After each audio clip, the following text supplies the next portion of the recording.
Can tall buildings address the residential shortage?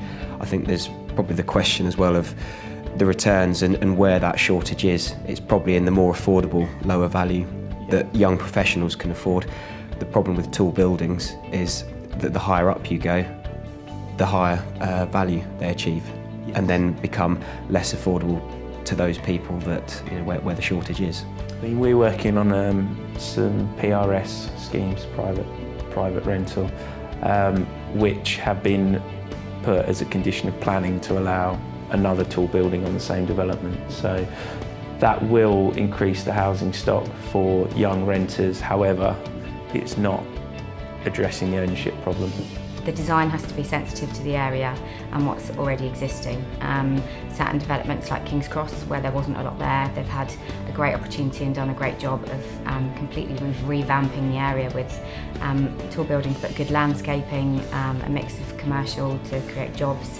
The infrastructure there is great, so there's a lot of opportunity for them to tap into. I think they've tapped into that. How tall buildings can fit successfully into London street-based culture is a difficult thing to address. I think they can, as long as they become sort of inviting spaces where the ground floor is perhaps open, that allows people to walk through and interact with the building itself, have leisure facilities on hand so that there's people sort of congregating and it's not just sort of blanket imposing structure that looms up from the street. And what do these, the term millennials want?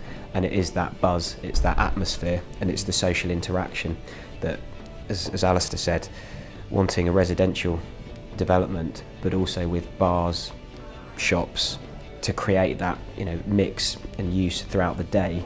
It's the same with offices. You want destinations, places to go, places to relax and socialise.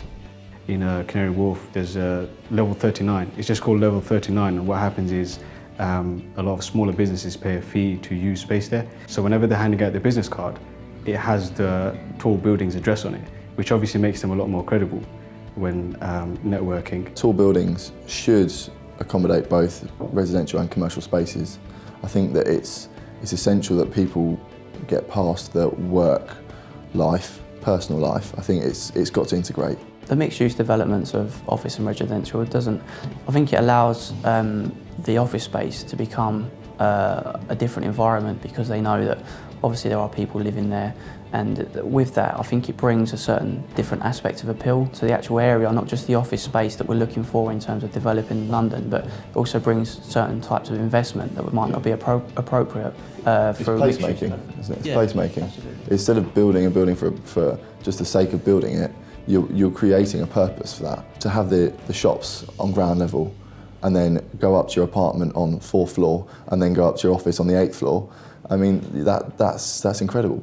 That creates a community.